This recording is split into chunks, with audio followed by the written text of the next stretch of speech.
I just look around, and I'm just so excited.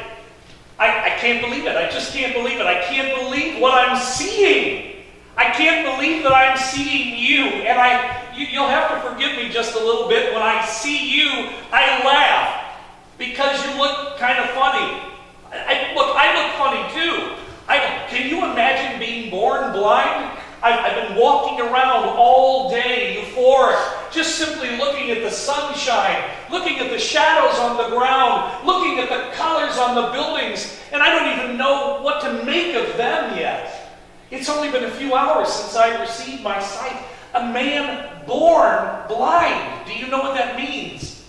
Can you contemplate that in your head? See, if you're born and you can see, or you can see for a few years, well, and then you go blind, at least you have a memory of that, right? You have a memory of how things looked. You have a memory of how things were. Well, I remember one time I saw the sunshine. I remember one time I looked at the trees and I called that green. But when you're born blind, you don't have any of that. There's nothing. There's no memories of anything. You don't even have the concept of color. You can't even begin to know what it means for the sun, the shadows to filter down through tree branches. Oh, sure. I used to sit in the sill, and I used to bump back and forth, and I could feel the sun shining. Well, I could feel the heat. But once again, nothing. Absolutely nothing in my mind, absolutely nothing in my thoughts that I could even contemplate. Light. And what that looks like. In the beginning, God looked and said, "Let there be light," and light appeared, and it was good. And there's no way I could know any of that. And so when I look at myself, then I look at you. Yes, I've felt my mother's face so many times. I've touched her cheeks and her forehead and her hair, and my father, his calloused hands, and my brothers and sisters, who I couldn't see. Every once in a while, if I could swipe a blow at him when we were very young, yes, but now I look and I see. And I have to tell you that I think people are kind of funny. I think we're kind of funny. Just think how we have this big, fat part here, and then coming out of this big, fat part is this thing that we call a head, and it's so full of stuff. There's these eyes and this nose and this mouth, and it's all in one place. It's not like it's spread out. It's just all in one place. And it kind of looks around, and I just think it's funny to watch people look around. They're just gawping over there, they're gawping over there, they're looking there, they're looking there. This thing swings around, it looks around, it's up, it's down, it's everywhere. It's funny, people. The first time I saw a guy cough, I couldn't believe it. He actually coughed and he spit on the ground. I was like, whoa, wow. It's just this thing that you call a mouth, the way it moves and the things. Yes, I felt it. And I felt wetness and things like that. But to see it, I don't know if it's making an impression on you at all. Because see, you've always been able to see. This is all new. Everything's new. Think about light. Think about color. Think about space. This is here, and that's way over there, and it's just incredible. And I've been walking around Bethsaida all day today like this. It's like I'm just euphoric. Well, who wouldn't be? Who wouldn't be?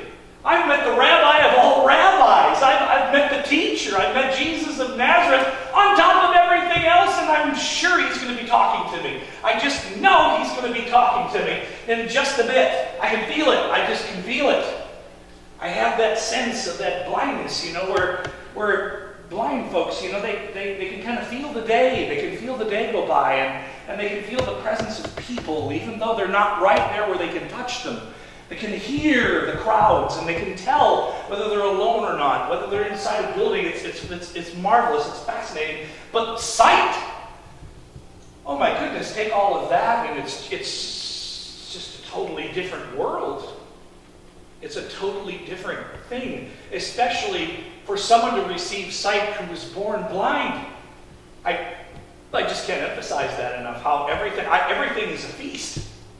I look upon you, I look upon the sun, I look upon the birds and the trees and the colors of the buildings. It's all a feast. All I want to do is just stand here and just look around all day long. And I want people to leave me alone. It's not that I don't love people, don't get me wrong, but they come up and they flap this thing and they flap it and they flap it and noise comes out. And before, I knew that was what it was about.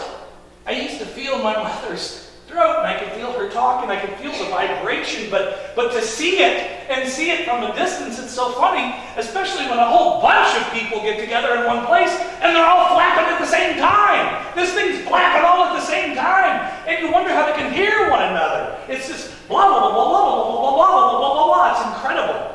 I don't know how to convey it to you other than just to tell you how funny it all is. And then inside there's these sharp things, and some of them are gone, and some are still there, and that's what we eat our food with.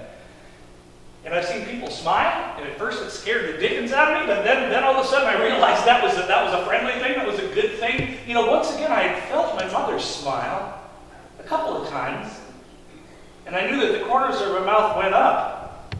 But the first time someone gave me the full bore, straight-on smile, and I saw all of their teeth, well, or most of their teeth, it was kind of scary. I didn't really know what to do with it. And so I've been just wandering around Bethsaida all day today, just drinking it all in. The young man born blind. That was my claim to fame. Wow, what a claim to fame. Being known as that to everybody around, my neighbors and so forth and so on. Just an incredible thing. And arms and legs. Once again, right, we got this big kind of like fat area in the middle, and then like these spindly things come out. I mean, I felt them. I understand what an arm and a leg feels like, but to see it for the first time, to see the arms stretch out, the fingers, and can you do that? I can do that. Can you do that? I think I sat for 10 minutes doing that, and I was just mesmerized with the vision of it. I tried to do it with 2 hands, and incredible. I could still sit for hours and just watch my fingers move and do things. And then they grab things and they pick things up and you know, I've been hustled about in my life, right? I've been picked up and taken places, and all as I felt just the inertia being moved around. Moved from here, there, and everywhere, but I never saw somebody actually use these things to pick somebody up and move them around. I've gotten bustled about today, I'll have you know. I'll tell you about that in just a little bit. I've been bustled about, and just in the middle of getting bustled, in the middle of getting pushed from one place to another, I just looked upon all of the people around me and was just mesmerized and fascinated with all these things flopping around, these fingers grabbing and arms moving. Did you ever bother to think about walking? How incredible. What is walking? There are 2 parts of your body that touch the world. And as you move, what do? You push. You push and you push. And that's it. That's what makes you walk. You see, you probably just do it, don't you? You just walk because that's just what you do. You just walk. But the first time I looked at someone walk, and I've walked before. I know what I have done when I was blind. But to see it, and to see someone else do it, and then to see a dog, and a dog's legs bend the other way, right? As it runs along, tail a wagging. Oh my goodness, so much to see. So much to see. Please tell me that you don't take it. Please don't tell me you take it for granted. Please don't tell me that you just can no longer see the blessing, the miracle that's all around you, that you just take it for what it is. And, well, that's kind of how my parents are. Well, to tell you a little bit about myself, I have always been the young man born blind. And I've been a blessing, and I've mostly been a curse. Curse, curse, curse. Ever since I was very, very, very, very young, when I first began to gather thoughts together, I was always a very quiet child. Why? Well, I had to be. Couldn't see, couldn't do anything, was told I couldn't do anything, wasn't let do anything. Now, I'm the firstborn. Do you know the pressure of that? The pressure of being born blind and being the firstborn in a family? The firstborn son is supposed to get everything. The firstborn son is supposed to inherit everything. The firstborn son is supposed to be what it's all about. And here I came out into this wonderful world blind. And it wasn't very long before my parents' joy turned into cursing. And they realized that I would be nothing more than a burden. Well, my father and my mother, they work hard. They're bakers. They bake bread. And they have a little bakery down in the lower part of the village. Well, I mean, do you think that being blind and fire and dough, and do you think that goes together very well? You really can't keep your eyes on the loaves. I tried using the nose. I tried smelling for a while to see if I could, make sure that the bread didn't burn too badly, but it's nothing more than just a guesswork. And so it wasn't very long before this curse of a young man was sent out into the world to beg. But you know what? It was through the begging that I met the Lord. It was through the begging that I met Jesus. It was through the begging that I saw, yes, I saw the Savior. Because the Savior allowed me to see. Well, I'm getting ahead of myself. I'm so excited. So there I was begging, sitting there, right, down by the pool of Siloam in this town of Bethsaida. I had my spot, we all do. And I sat there on my little cushion and I'm begging and asking for alms. And it's the best I could do for myself and my family. Of course, my mother and my father, they had written me off a long time ago. I've pretty much been on the streets for a long time now, just doing my best to try to earn my way. I still visit my mom and dad every once in a while, but things have it's gotten too tense. And now my brothers and my sisters, they're starting to get older and they're starting to get wives and husbands chosen for them. And so it's kind of embarrassing. What do you do with a young man born blind, right? You just kind of sit him off in the corner and ignore him. And so it's been really odd with my family. And my parents, God bless them, I mean, they're wonderful. They're hard workers. They work hard.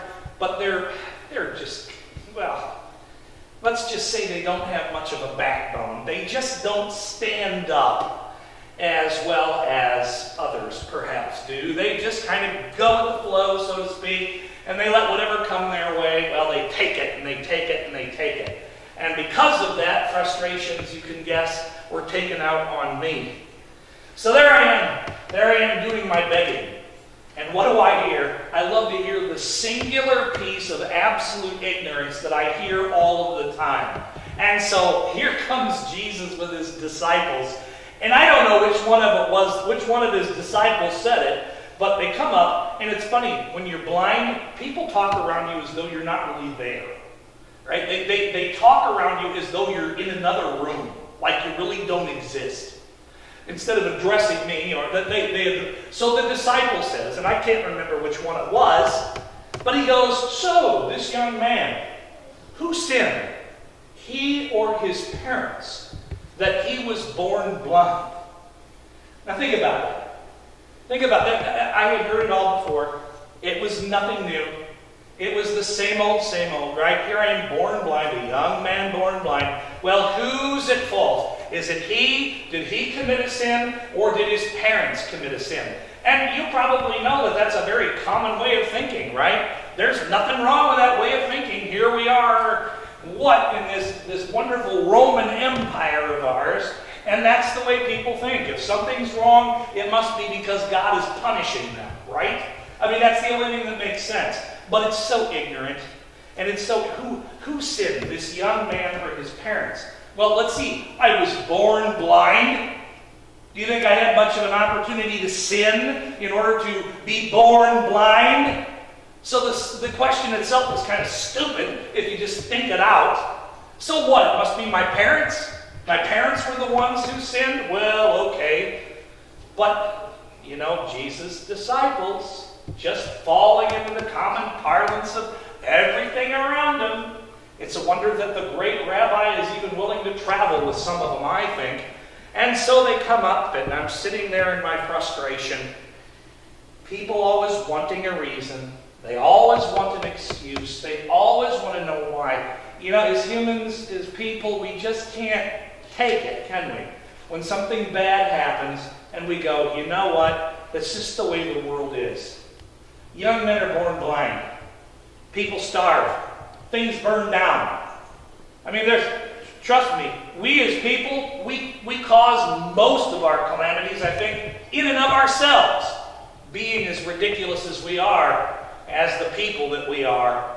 But everyone wants an excuse. They want to know why. And more than likely, people always want to chalk it up to God, that God's punishing someone. We always like to chalk it up to God, right? If we can point to somebody else and say, oh, God's punishing them. Far be it from God to be punishing us. Well, anyway, Jesus, and I heard about this guy, right? I heard about this Jesus of Nazareth. He gave an answer that was just absolutely incredible, but also absolutely, let's just say I didn't know what to do with it. I didn't know what to do with the answer. He says this. He says, neither this man nor his parents sinned. This happened so the work of God might be displayed in his life. What? This happened so that the work of God might be displayed in his life. And then, quicker than lightning,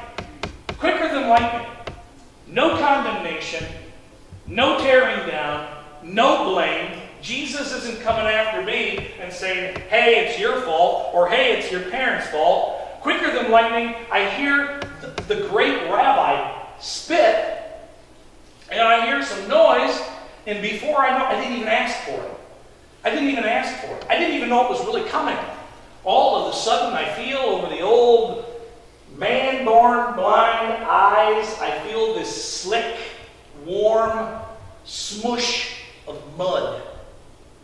And before I could even cry out, before I could even make a scene, which I wasn't going to, hey, I figure if Jesus, the rabbi, the one that feeds the 5,000, and rumor has it that he's even raised some people from the dead, right? This guy, I'm going to argue with him. I sat there and he says, now I want you to get up and I want you to go and wash in the pool of Siloam. Hey, I know what a pool of Siloam is. I can find my way to the pool of Siloam. I'm pretty close to the pool of Siloam. So I get up and I go. Now here's what's going on. Feast of Tabernacles. Feast of Tabernacles going on. Yeah, people are coming to Bethsaida, gathering around that old pool of Siloam for the purposes of that celebration. That is holy water coming up out of that pool of Siloam. And so I went down into the water, splush, splush, splush. And if I've told this story once, I've told it twice, I've told it 3 times, I've told it so many times, I'm sick of telling it. Everybody says, what happened? What happened? What'd you do? What happened? I got up from the pool of Siloam, I walked home, and I could see. That's it. I got nothing more to tell you. I didn't rub my eyes. I didn't look up in the sky and see bright lights. I got up out of the pool of Siloam, I walked home, and I saw. And that's it. And that's all that happened. And I didn't see Jesus again, and I didn't see the disciples again this whole day. So I get home, right? I get home, and what happens? What do you think happens? Well, here come the neighbors. Oh yeah, here come the wonderful neighbors. These wonderful neighbors who I've known all my life who are perfectly comfortable with me being a young man born blind. And the neighbors go, hey, I know you, don't I? And I'm looking at them. Remember what I said earlier about how they look so funny? Their heads look funny, and their arms look funny, and their fingers look funny. And I'm looking at these heads moving around. And I'm looking at these people coming closer and closer to me, and their arms are moving funny because they're doing this kind of thing as they walk. And some of them got whiskers, and some of them got teeth missing, and some of them, it just cracked me up, they had things on top of their head. Have you ever put something on top of your head, like a hat? So this thing, you got this thing up here where your brain is, and you got all your eyeballs and all your nose, and they put a hat on it. And it's supposed to mean something. You're supposed to see it. It's supposed to mean something. Because I know different colors. I was told mean things. I don't know what the heck the colors are. Tell me tan is tan and green is green and blue is blue and I'll believe you. But this group of people, they're going, hey, we know you. Aren't you the young man born blind? I couldn't believe it. I mean, of all the things you could do, they couldn't go, holy cow, you can see. Oh my gosh, let me you the young man born blind? As they come walking up to me, and I just stood there. And then some of them were arguing. No, that can't be him. That can't be him. How would that happen? No, I love this. I love what they say. They say, no, it just looks like him. It just looks like him. See how we talk with our eyes all it just looks like him. So there I'm walking along, and I go, they're arguing back and forth. Back and forth. I said, guys, hey, it's me. I am the man. Now, wouldn't you think you'd get a hug at that time? Wouldn't you think they'd gather you up in their arms and get all excited about you and say, whoa, wonderful. I mean, these are my neighbors. You know what they say? They go, hey, how did that happen? How did that happen? Here we go. Jesus spit. Jesus rubbed mud on my eyes. He sent me to the pool of Siloam. I went home, and now I see. Well, how did that happen? So off we go to the Pharisees. The Pharisees have got to see this. We're going to go talk to the Pharisees. Oh, and this is a riot. It gets better. So we go to talk to the Pharisees. They grab me. They pick me up off of the ground. I can no longer use my 2 points of touching the earth any longer. And I'm looking at these guys, and the muscles are flexing, and they're taking me to the Pharisees. I don't know what they thought I was going to do, run away or something. And there we are, plunked down in front of the Pharisees. This is the young man born blind. He can now see. The Pharisees. Do you think they'd say, well, my son, wonderful. An incredible miracle has happened. We're so happy for you. We're so happy that you can see now. That must really mean a lot to you. No, you know what they go? Well, how did that happen? Okay, here we go again. Okay, Jesus of Nazareth. You should have seen him. Now, I've never seen this before. Have you ever seen people stiffen up? You ever seen that? I've never really seen that because I guess every time somebody did that, I wasn't in their lap. I wasn't sitting in their lap. So Jesus of Nazareth, it was so funny. Boy, the head goes up and the eyeballs straight forward. Jesus of Nazareth, what he did was he spit. He rubbed the mud on my eyes. I went down to the Tower of Siloam. This is probably boring for you, but I got asked this so many times. I walked home and I could see. Well, say the Pharisees. There's a problem. What's the problem? I can see. It's the Sabbath. It's the Sabbath. Not supposed to do any work on the Sabbath. Are you kidding me? It's the Sabbath, and you're telling me that the fact that I can... This Jesus of Nazareth, he performed a duty on the Sabbath. That's wrong. He is a sinful man. He is a sinful man. He could not have possibly done this to you. Or if he did it to you, it was wrong. And then some of the Pharisees are looking at me going, well, you know, but the problem it is it is kind of a good deed. Oh, boy, did they get in an argument. Yelling back and forth at one another. These arms, and I've been, flailing all over the place. Boy, they were flailing, and all the mouth was going, spittle forming, whiskers getting all knocked out of shape. They were all upset. I'm standing there looking at this unbelievable scene right before my eyes, right? I've never seen a full-blown religious argument before. And finally they look at me and they say, well, who do you think he is? What do you think? Standing before all the Pharisees of Bethsaida, and they're asking me who I think Jesus is. Let's see, what can get me in the least amount of trouble? A prophet? A prophet? Oh, that wrong answer. Found out what they wanted was, they wanted me to say, that Jesus, he's terrible. He's a terrible sinner. He's a horrible man. Oh boy, I blew it. I said he was a prophet. What do they want from me? I'm no prophet. I figured Jesus is a prophet. So I told them that Jesus was a prophet. Oh, wrong thing to say. You know what? Let's go get this kid's parents. Are you kidding me? Go get my parents? I haven't seen my parents in weeks. I've been out on the street for weeks. You're going to go get my parents? My parents. Okay, the ones that almost disowned me, the ones that threw me out onto the street because I was the young man born blind, the ones who wouldn't let me work in the bakery, not even tying boxes. I was forced out by my family to beg this group of people, this spineless group of people, you think they're going to stand up for me? And so here come my parents. This is wonderful. You're going to love this. So the Pharisees look at my parents and they say, well, what's going on here? Is this your son? And my dad, Mr. Spineless, he says, well, we know he is our son. Whoa, Dad, don't take any risks. And we know that he was born blind. Wow, Dad, you're really sticking it out there for me. Just keep going. We don't know how he can see. Ask him. Ask him. Since when? Since when have I ever counted as a human being? Since when have I ever been asked anything? Since when has my opinion mattered at all? I sat in quiet my whole life, listening. No one cared at all what I had to say. Man born blind means man hardly at all. I can't tell you how many times I was stuffed in the corner and forgotten as people talked around me and totally ignored me and hurt my feelings with the words they said that were about me, as if I wasn't even present in the room. And now they want to know.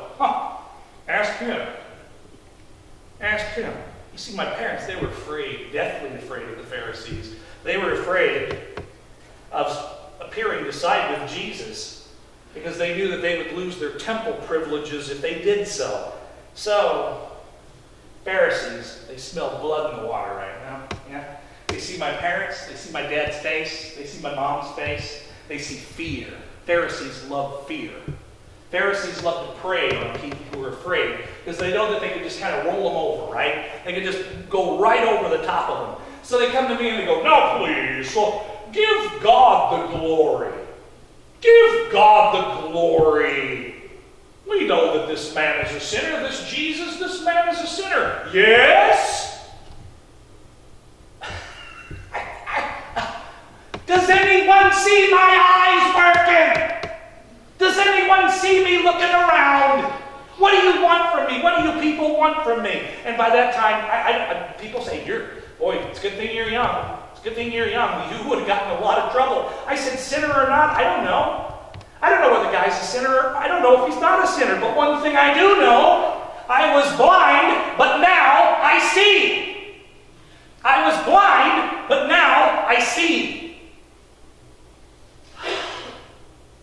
You know what they said next? How?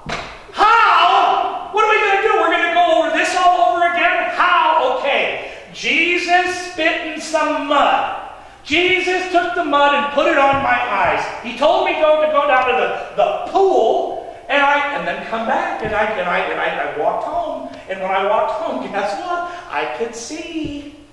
What do you mean how? You know, I guess I lost my patience. I said to them, you know what? I have told you this over and over again. I have told you and you do not listen. No one listens to me. I may as well be blind the way you're all listening to me. I have told you and you do not listen. Why do you want to hear it again? And you can tell I've lost my patience a little bit. I said, what? Do you want to become his followers too? Oh boy, curses, insults, spitting. I never saw more red faces. I assume it's red. I guess that's the color. I was told it was. Spitting faces, angry, stomping, arms flailing around, legs kicking. We are disciples of Moses, and we know that Moses has spoken to God. Your Jesus, we don't know who your Jesus is, and we don't know where he's come from. And then I let him have it. I said, wow. I said, no, isn't that remarkable? I said, isn't that remarkable? You don't know where he comes from, yet he opened my eyes. We know that God does not listen to sinners. He listens to the godly man who does his will. Nobody ever heard of opening the eyes of a man born blind. If this man were not from God, he could do nothing. They went wild. And they went the only place they could. The only place they could. You were steeped in sin at birth. How so the gavel fell. Boom! Since I was born blind, that must also mean that I was steeped in sin at birth. For that reason I was born blind. And so the final judgment from the Pharisees on my blindness and on myself. I'm wandering about town now. I'm seeing Bethsaida in a way that I've never, ever seen it before. Well, how could I? I couldn't see. I'm looking at the temple. I'm looking at the clouds. I'm looking at the birds. I'm smelling the food, which I could do all along, but now I can see it cooking, and I can see its colors. But above all of these things, I'm looking.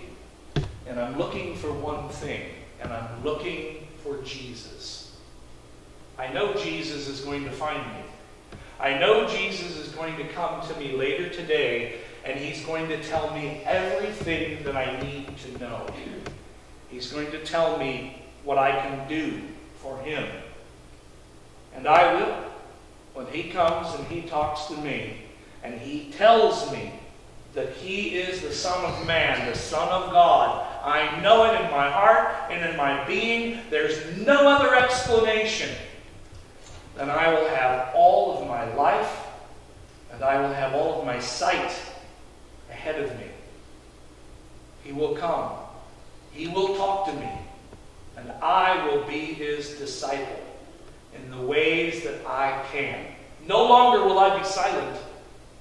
No longer will I live in fear or shame or doubt. The Lord will lead me. And where the Lord leads me, that will be goodness, and that will be my future.